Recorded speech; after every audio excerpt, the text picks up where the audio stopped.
عقل ہونی چاہیے کہ نہیں؟ لیکن تنقید والی عقل نہیں ہونی چاہیے۔ علامہ اقبال ایک ایسے شاعر ہیں کہ جو جملہ وزن بنانے کے لیے جملہ نہیں لکھتے۔ اقبال کہتے ہیں کہ جو میری پوری سوچ ہوتی نا وہ میرا پورا ایک فکرہ ہوتا ہے، پورا فکرہ۔ آج لوگ وزن بنانے کے لیے بڑا کچھ کرتے ہیں، بات کوئی بھی ہو کہیں سے کہیں چلی جائے۔ اقبال کہتے ہیں میری پوری جو سوچ ہوتی ہے نا میرا پورا ایک فکرہ ہوتا ہے۔ علامہ اقبال نے یہ نہیں کہا کہ عقل تھوڑی دیر کے لیے تنقید کرتی ہے پھر چپ کر جاتی ہے۔ اقبال نے کہا ویلی ویندی نہیں ساری دیہڑی تنقید ہی کرتی رہتی۔ اقبال پھر ہم کیا کریں؟ تو اقبال نے کہا عقل کو تنقید سے فرصت نہیں، تو عشق پہ ایمان کی بنیاد رکھ، تو عشق پہ ایمان کی بنیاد رکھ۔ اور آج اس زمانے میں مشرکین منافقین تھے، آج ہمارے زمانے میں کچھ عقل مند لوگ وہ کہتے ہیں جی لوگوں نے بڑی بڑی کتابیں لکھی موٹی موٹی، کہتے ہیں جی معراج ہوئی تھی خواب میں، نبی پاک خواب میں گئے تھے خواب میں۔ میں آپ کو کہوں کہ رات کو میں خواب میں ساتوں آسمان کی میں نے سیر کی، ساتوں آسمان کی میں نے سیر کی، عرش و معلیٰ کرسی ہر جگہ پہ میں ہو کے آیا۔ آپ میں سے کوئی بندہ اعتراض کرے گا؟ کیونکہ آپ کہیں گے جی خواب میں تو بندہ کہیں پہ بھی جا سکتا ہے، تو خواب میں بنے بھی تو بندے کو کسی بڑے ملک کا صدر بننا چاہیے، خواب پہ تو کوئی اعتراض نہیں کر سکتا ہے۔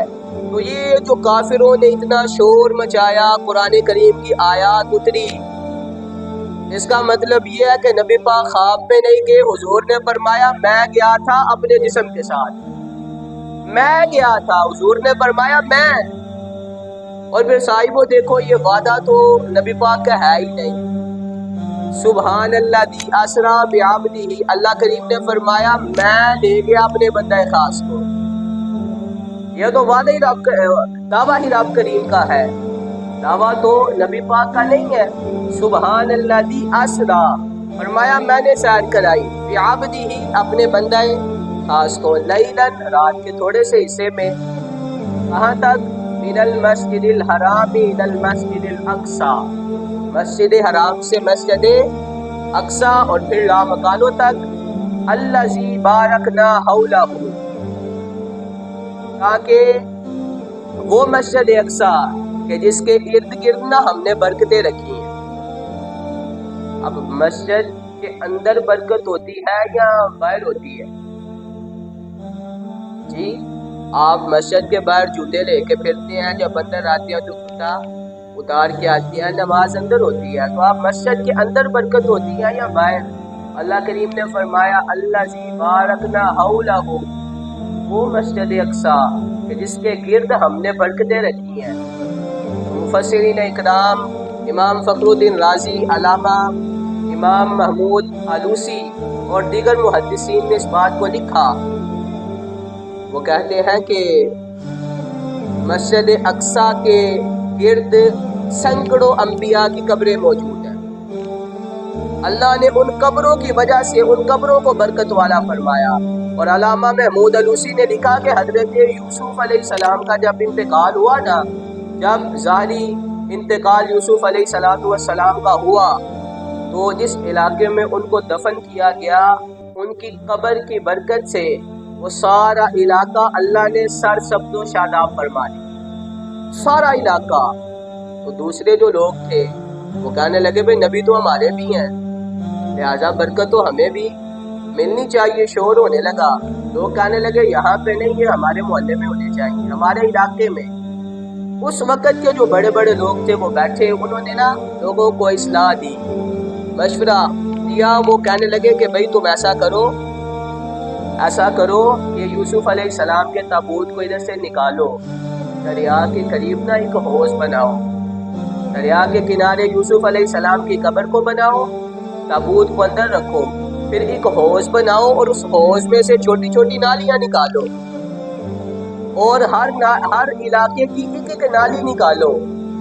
وہ دریا کا پانی پہلے قبر کو لگتا، یوسف علیہ السلام کی مزاج سے لگ کر وہ حوض میں آتا، حوض سے آگے نالیوں میں جاتا، اور پھر وہ پانی سارے علاقوں میں گیا۔ اللہ نے پورے علاقے کو سرسبز و شاداب فرما دیا، پورے علاقے۔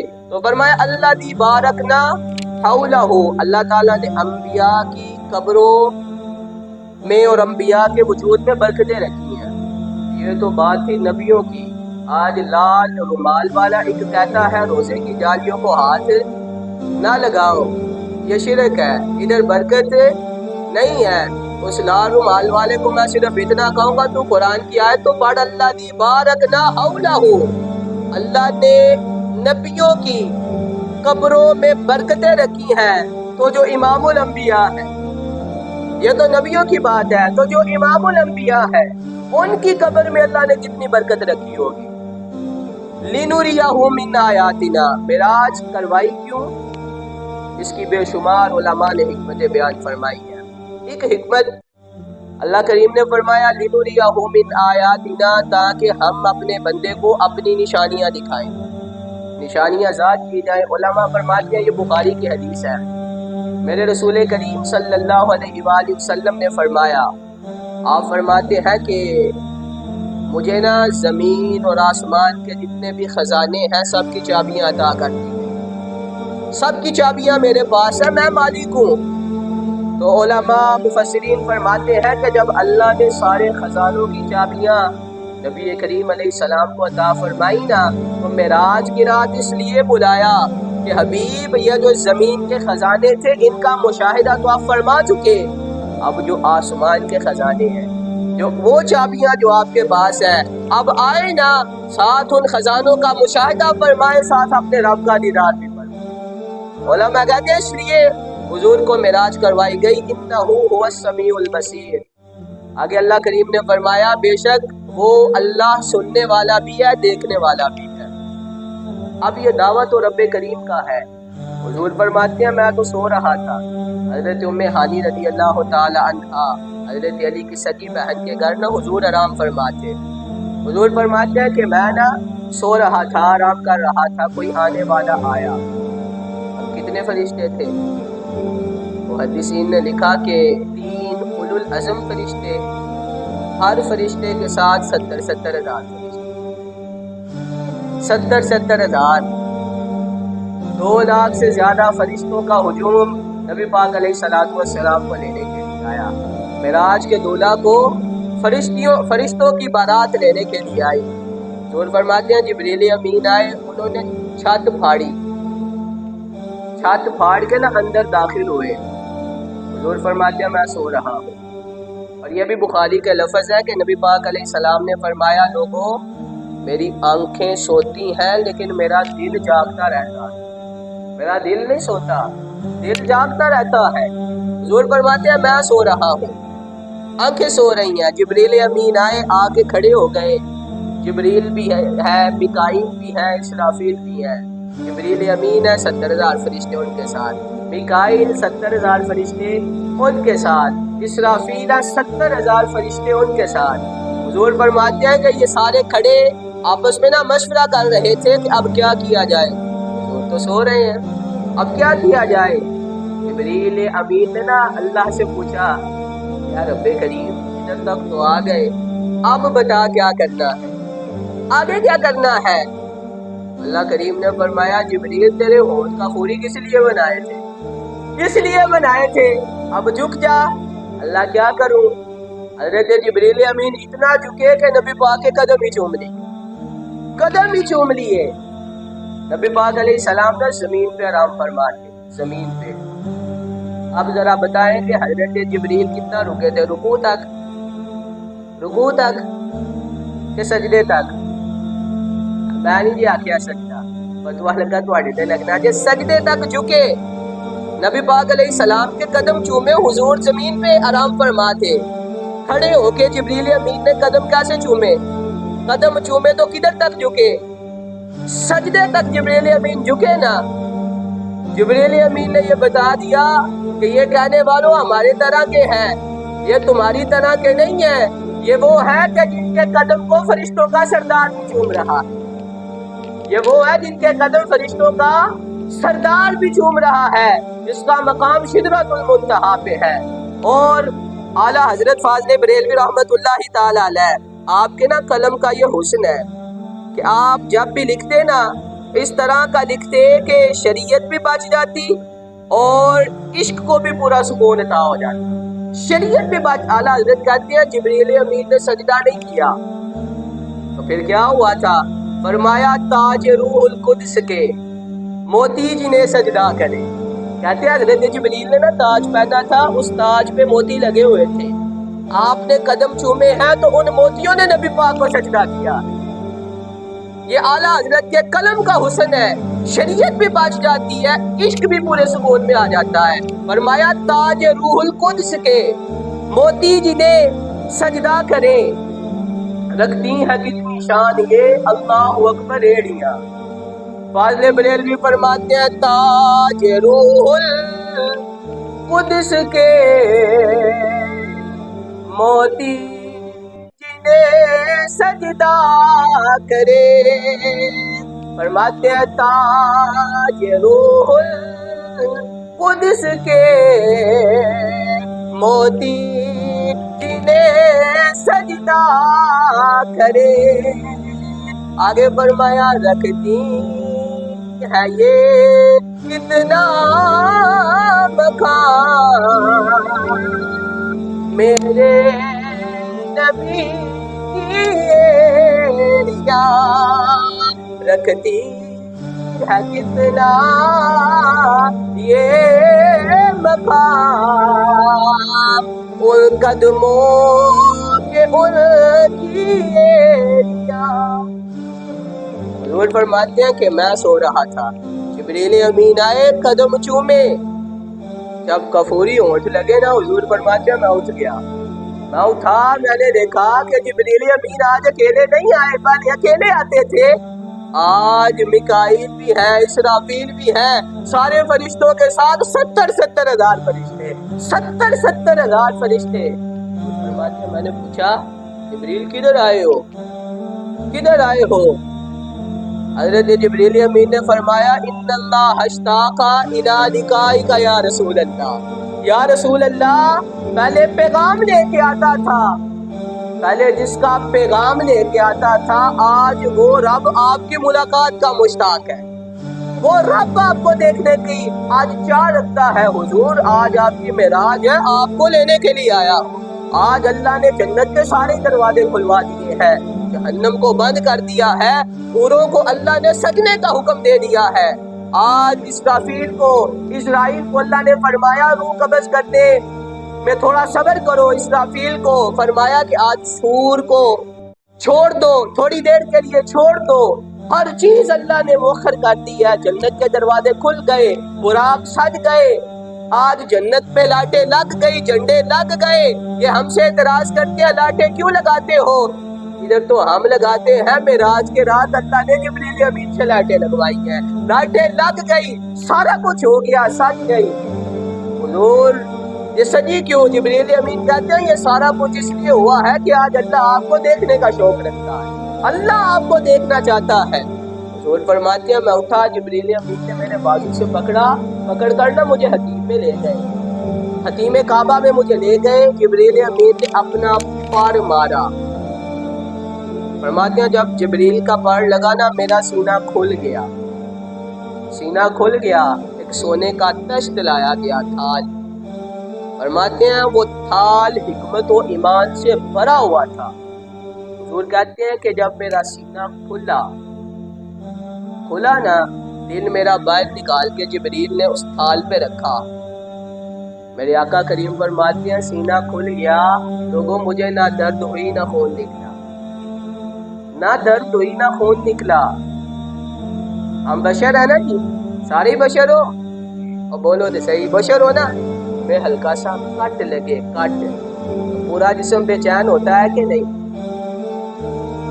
ہلکا سا کٹ لگے تو خون اتنا بہتا ہے کہ کپڑے بھرتے ہیں کہ نہیں؟ بھر جاتے ہیں.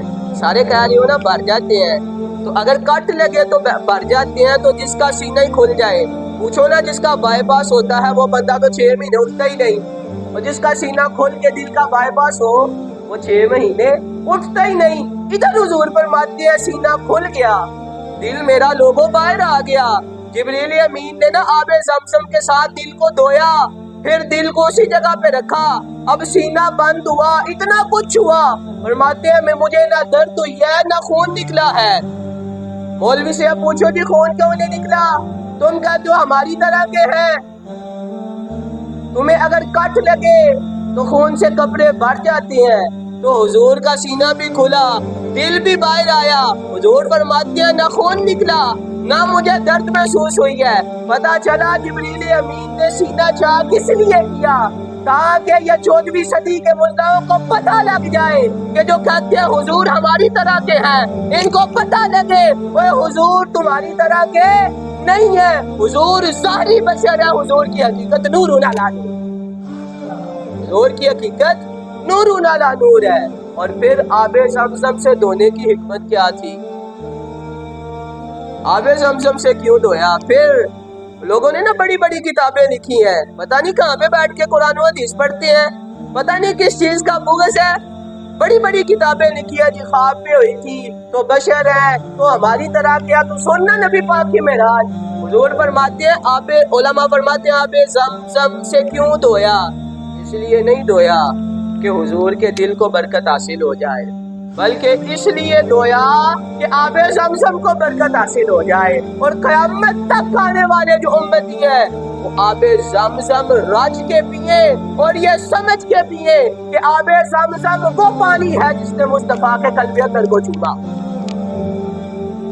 اور آپ کو پتا ہے دوسرا پانی پیتے ہیں تو بیٹھ کے پینے کا حکم ہے، سنت ہے، لیکن جب آب زمزم پیتے ہیں نا ہم کھڑے ہو کے کعبے کی طرف منہ کر کے ایک سانس میں پیتے ہیں۔ اس کی وجہ کیا ہے؟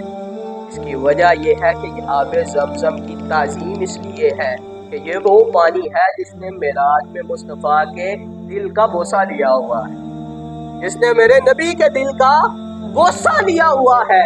اس پانی کی اس لیے تعظیم ہے، جناب عمر نے فرمایا تھا نا حضر اسود کے سامنے کھڑے ہو کر، کہا تھا او حضر اسود میں تجھے صرف اس لیے چوم رہا ہوں کیونکہ تجھے میرے مصطفیٰ نے چوما، تجھے میرے مصطفیٰ نے چوما ہے، صرف اس لیے۔ میرا نصاب کچھ میرا نبی ہے، میرا نصاب کچھ میرا نبی ہے۔ حضور فرماتے ہیں کہ اس کے بعد نا معراج کا جو سفر تھا وہ شروع ہوا، جبریل امین نا جنت سے ایک براق بھی ساتھ لائے تھے اور مجھے عرض کرنے لگے یا رسول اللہ اب سفر معراج کا آغاز ہونا ہے، آپ براق کرنا ہے۔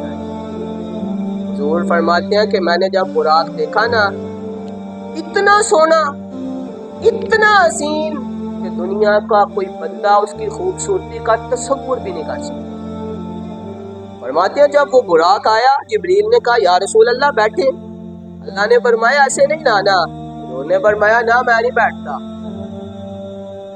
فرمایا میں نہیں بیٹھتا۔ جبریل امین ہاتھ باندھ کے کھڑے تھے، کہنے لگے آقا کیوں؟ آقا کیوں؟ حضور نے فرمایا اللہ کریم نے فرمایا یوم نسوق المجرمین الی جہنم وردا، کہ قیامت والے دن میرے امتی جب قبروں سے نکلیں گے انہیں ڈنڈے مار کے لے جایا جائے گا۔ پہلے رب میرے ساتھ وعدہ کرے جب میرے امتی قبروں سے نکلیں گے اللہ انہیں بھی اسی طرح کے براق عطا فرمائے، اللہ انہیں بھی براق عطا فرمائے گا۔ جبریل ہاتھ باندھ کے کھڑے تھے، رب اب کیا کرنا ہے؟ اللہ اب کیا کرنا ہے؟ تو اللہ کریم نے فرمایا جبریل وعدہ کر لو، وعدہ کرنا تمہارا کام ہے، اپنے سونے کے امتیوں کو براق عطا کرنا یہ رب کریم کا کام ہے۔ فرمایا جبریل کر لو وعدہ یوم نحشر المتقین الی الرحمن وفدا، فرمایا قیامت والے دن حبیب اپنے امتیوں کو فرما دے کہ آپ کے فرما بردار جب قبروں سے نکلیں گے، آپ کے فرما بردار، آپ کے فرما بردار، میں پھر کہتا ہوں لوگوں سنو، اللہ نے فرمایا آپ کے فرما بردار۔ بولے تو کہتا ہے حضور ہماری طرح ہے، وہ تو وہ ہے جن کے بارے میں اللہ فرماتا ہے آپ کے فرما بردار جب قبروں سے نکلیں گے اے حبیب ہم انہیں بھی براق عطا فرما دیں، انہیں بھی براق ملیں گے۔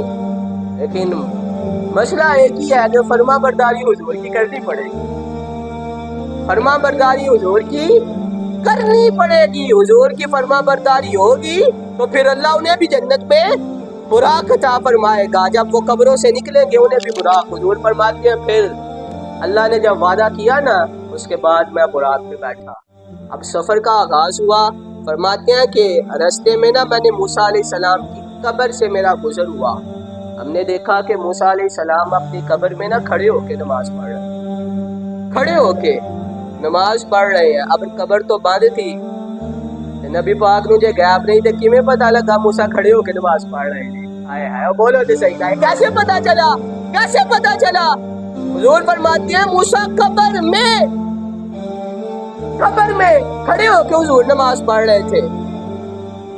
تو حضرت سعید بن مسیب رضی اللہ تعالیٰ عنہ آپ فرماتے ہیں کہ جب یزیدیوں نے مسجد نبوی مدینہ شریف پہ حملہ کیا، صحابہ مسجد چھوڑ گئے، کہا ہم نہیں پڑھتے یزیدی امام کے پیچھے نماز۔ حضرت سعید بن مسیب کہتے ہیں مجھے بڑا پیار تھا تو میں نا دیوانہ بن کے گیا، تو انہوں نے مجھے نہیں پکڑا، انہوں نے دیوانہ سمجھ کے مجھے اندر جانے دیا۔ کہتے ہیں میں اندر جا کے نا تو حضور کے روزے کے ساتھ نا ٹیک لگا کے بیٹھ گیا۔ کہتے ہیں میں وہاں پہ بیٹھ گیا، تو اب جب نماز کا وقت ہوا میں بڑا پریشان تھا کہ مجھے کیسے پتا چلے گا کہ نماز کا وقت ہے۔ فرماتے ہیں اذان کا وقت ہوا، لوگوں مجھے اس اللہ کی قسم ہے کہ جس کے قبضہ قدرت میں میری جان ہے، حضور کے روزے سے اذان کی آواز آئی۔ فرماتے ہیں میں نے اپنے کانوں سے اذان سنی۔ لوگوں جب جماعت کا وقت ہوا، نبی پاک علیہ الصلوۃ والسلام نے جماعت کروائی، میں نے اپنے حبیب کے پیچھے زور کی نماز ادا فرمائی ہے۔ اور آپ فرماتے ہیں کہ جب اقامت کا وقت ہوا، اقامت بھی ہوئی، نماز کا وقت ہوا، نماز بھی ادا کی گئی۔ حضرت موسیٰ علیہ السلام قبر میں صرف نمازیں پڑھتے ہیں، اور سنیو ہمارے رسول وہ ہیں جو قبر میں جماعتیں کرواتے۔ سعید بن مسیب فرماتے ہیں حضور قبر میں جماعتیں کرواتے ہیں۔ اور پھر حضرت موسیٰ علیہ السلام باتیں آپ نے سنی ہوئی ہیں، صرف تھوڑے سے نظریات میں نے بیان کرتے ہیں۔ موسیٰ علیہ السلام حضور فرماتے ہیں کہ میں جب مسجد اقصی میں گیا تو موسیٰ وہاں بھی تشریف فرما، پہلے قبر میں اب وہاں۔